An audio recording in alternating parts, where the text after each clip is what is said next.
Halo anak-anakku, apa kabar? Saya harap semuanya sehat-sehat ya. Hari ini kita masih dalam nuansa pembelajaran daring atau pembelajaran jarak jauh. Nah, hari ini pembelajaran kita masuk ke tema baru atau judul baru ya. Tema pembelajaran kita adalah bentuk-bentuk pelayanan gereja sebagai paguyuban.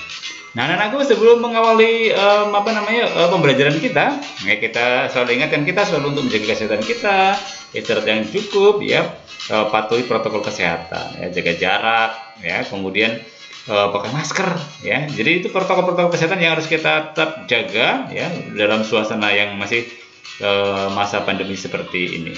Oke, untuk mengawali pembelajaran kita, eh, anak-anakku pernah mengingat lagu ini atau pernah mendengar lagu ini? Pernah atau tidak? Ya, kalau pernah maka mungkin bisa menyanyikan lagu ini ya. Lagunya kira-kira seperti ini. Melayani, melayani lebih sungguh.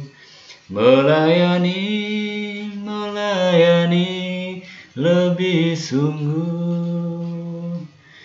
Tuhan lebih dulu melayani kepadaku, melayani, melayani lebih sungguh. Nah, anak-anakku pernah mendengar lagu ini? Oke, kalau belum pernah mendengar, nyanyikan ya lagu ini ya, dan resapi. Inilah sebetulnya inti dari tugas kita sebagai anggota gereja, untuk melayani, untuk mengasihi, dan untuk mengampuni. Jadi ini lagu sangat inspiratif sekali ya untuk memperdalam penghayatan kita akan iman kita atas perwujudan kita sebagai murid Kristus. Oke, nanti lagu ini dinyanyikan ya. Oke teman-teman, anak-anakku, jadi kalau kita bicara soal karya pelayanan gereja, sebetulnya apa sih dasar dari karya pelayanan gereja itu? Nah, kita masih ingat ya pelajaran minggu yang lalu tentang kita bicara tentang soal gereja sebagai paguyuban. Jadi ciri khas hidup dari gereja jemaat perdana ya seperti diungkapkan dalam Kisah Para Rasul bab 2 ayat 41 sampai 47 sampai sekarang ini masih dipelihara dan dilaksanakan oleh gereja. Nah, inilah kemudian menjadi dasar bagaimana gereja sih ingin memelihara ciri khas hidup jemaat perdana itu. Ya, jadi kemudian bagaimana karya pelayanan gereja itu dilaksanakan? Nah, bagaimana sih wujudnya? Nah, pelaksanaan karya pelayanan gereja itu ya sekarang ini kita kenal disebut dengan 5 tugas pokok gereja. Yaitu apa saja? Itu dalam bidang liturgia, dalam bidang kerigma, dalam bidang koinonia, martiria, dan diakonia atau disingkat LKKMD ya gitu ya. Jadi untuk memudahkan aja. Ya, LKKMD apa itu? Liturgia, kerigma, koinonia, martiria, dan diakonia. Itu dalam bahasa Indonesianya pengudusan, pewartaan, persekutuan, kesaksian hidup, dan pelayanan. Nah, kita akan bahas satu-satu ya. Mulai dari yang pertama. Oke, jadi yang pertama tadi apa? Ya, liturgia atau menguduskan. Nah, merupakan segala bentuk kegiatan ibadat kepada Tuhan yang dilakukan oleh umat secara personal maupun sosial, baik yang sakramen dan bukan sakramen. Nah, ini contohnya apa? Ya, perayaan Ekaristi, ya, atau ibadat-ibadat, ya, kemudian doa novena, ya, ada doa novena 3 Salam Maria, ada doa novena Kereman Ilahi, ada doa Jalan Salib, doa Rosario, itu merupakan praktek-praktek liturgia, ya, pengudusan itu ya.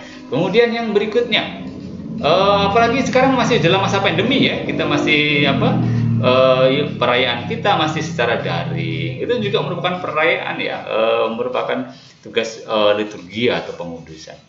Kemudian berikutnya itu soal kerigma ya atau pewartaan. Nah, ini merupakan segala bentuk pewartaan, pengajaran iman dan komunikasi iman yang saling meneguhkan ya, berbagai pengalaman iman dan saling meluruskan pandangan iman. Contohnya apa? Ya, pelajaran agama kita. Nah, kemudian pelajaran untuk calon baptis ya, pelajaran untuk apa?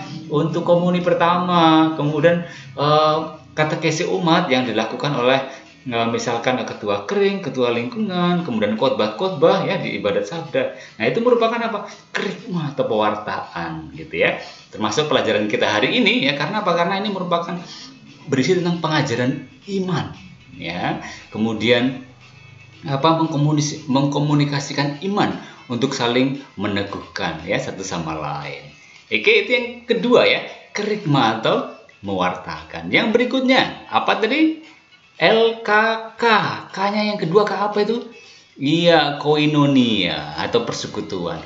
Maka koinonia itu dimaknai sebagai segala usaha untuk semakin mewujudkan dan mengukuhkan persaudaraan.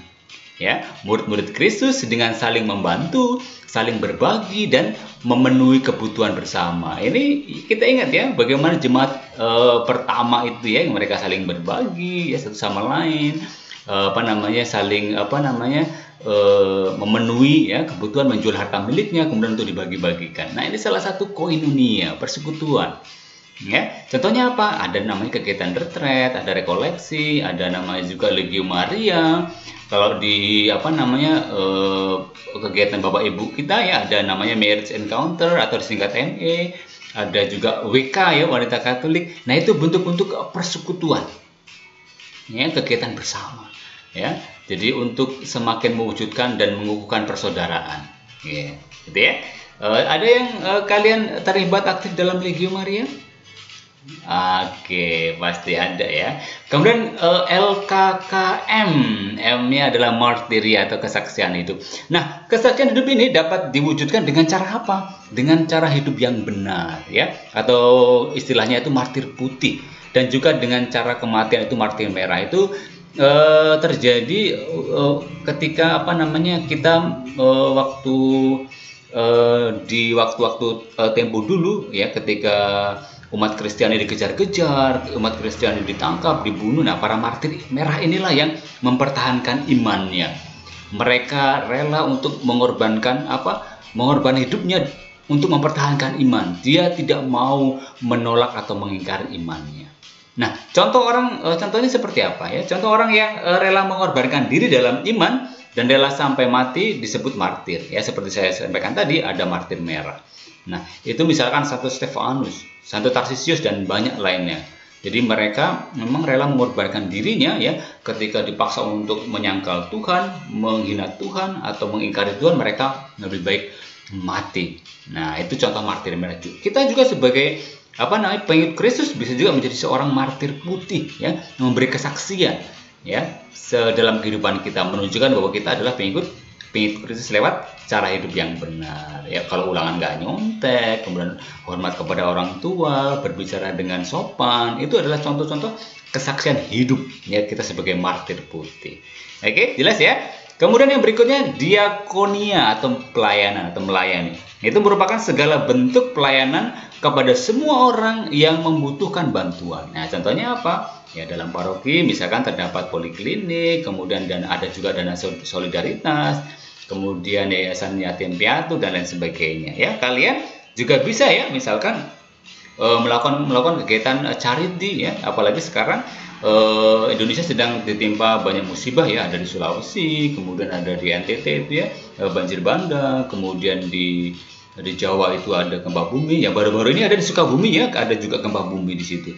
Nah, kegiatan charity atau kegiatan pelayanan, misalkan penggalangan dana atau pakaian-pakaian bekas, ya, ini merupakan suatu juga bentuk pelayanan kita, ya, kita bisa ikut terlibat di dalamnya. Nah, anak-anakku, kita sebagai pengikut Kristus, ya, hari ini kita akan sedikit melihat bagaimana sih kita sebagai remaja, sebagai pelajar, ya, apa yang kita bisa lakukan begitu? Ya, memang dalam gereja sekali lagi kita mengenal banyak wadah untuk pelayanan yang melibatkan remaja, melibatkan kita, ya. Misalnya kalau di gereja ada Putra Putri Altar, ada Legio Maria, ya, kemudian ada mungkin di beberapa paroki ada namanya Antiok, kemudian ada juga Remaka atau Remaja Katolik, atau mungkin kalau yang usianya udah agak sedikit melewati remaja, ada OMK, Orang Muda Katolik, dan lain sebagainya. Itulah wadah-wadah yang nanti, ya, oleh gereja diharapkan bahwa kita remaja berkembang dalam iman dan kepribadian. Sebagai murid-murid Kristus, kita melatih diri untuk apa? Untuk menjadi kader-kader pemimpin gereja dan masyarakat, dan mengasah kepedulian terhadap sesama, ya, lewat wadah-wadah itu.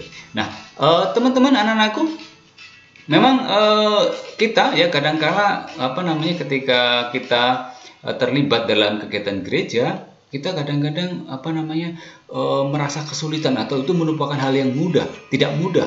Apalagi di zaman sekarang ya, semakin modern sehingga membentuk karakter orang untuk semakin egois. Dia merasa bahwa hidupnya hanya mengandalkan kekuatan manusia saja, tidak mengandalkan kekuatan Tuhan. Nah, ini yang kemudian menjadi hambatan bagi kita ya untuk melaksanakan karya pelayanan gereja itu. Kita perasaan egois ya, tidak membutuhkan orang lain, merasa bahwa hidupnya hanya mengandalkan kekuatan. Saya bisa kok sendiri. Nah, ini yang kemudian harus kita atasi. Maka teman-teman, apa yang harus kita lakukan menghadapi situasi yang demikian? Nah, tentu kita sebagai remaja Katolik ya perlu saling mengingatkan dan menyemangati untuk turut serta dalam tugas pelayanan di gereja. Ya, gereja memerlukan remaja-remaja yang mempunyai inisiatif dan kreativitas untuk Untuk mengembangkan gereja kita. Kalau bukan kita, siapa lagi? Kalau bukan sekarang, kapan lagi? Ya. Jadi ini yang harus kita lakukan. Kita saling mengingatkan satu dengan yang lain. Nah, anak-anakku, hari ini kita juga akan belajar dari surat Rasul Paulus kepada umat di Efesus bab 4 ayat 19 sampai 16. Ya, saya bacakan ya, nanti kita akan belajar sama-sama.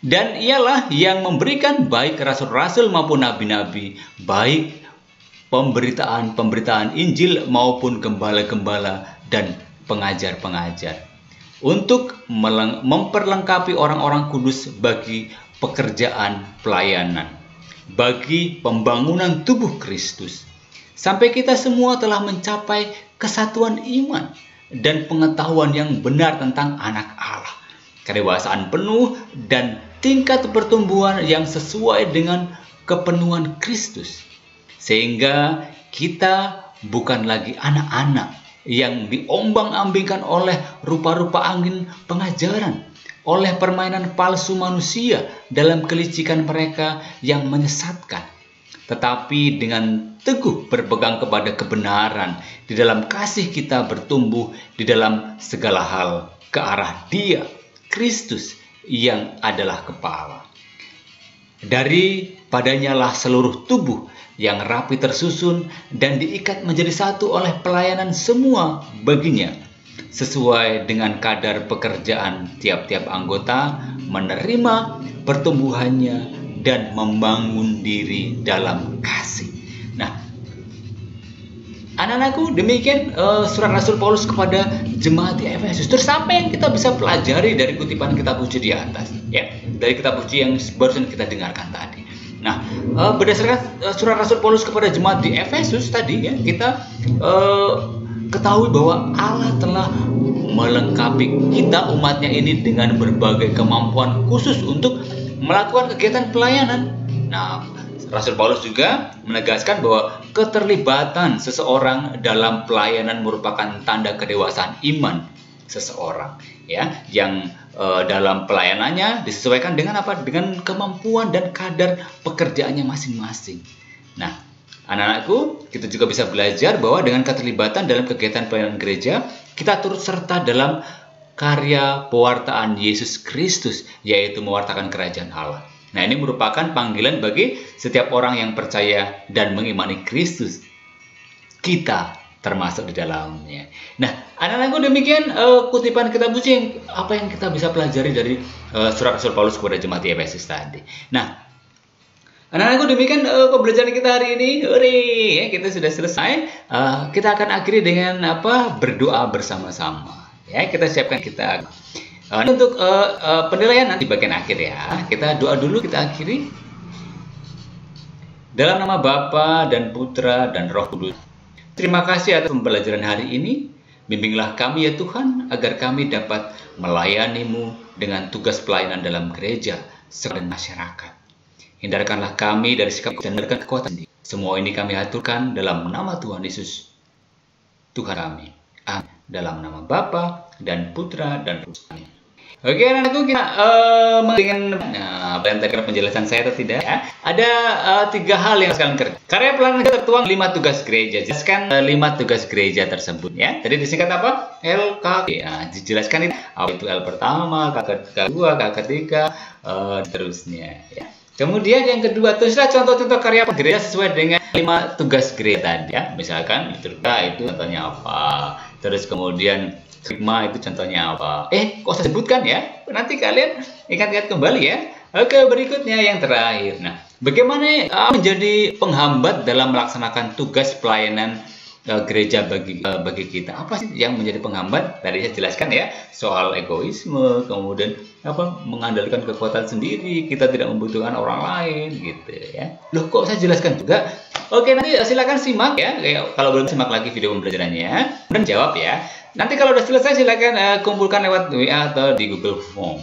Demikian pembelajaran kita hari ini. Terima kasih. Sampai ketemu di video pembelajarannya. Yang belum subscribe dulu ya, supaya kita tidak tertinggal pembelajaran kita berikutnya. Oke, bye-bye. Terima kasih. Tuhan berkati. God bless you.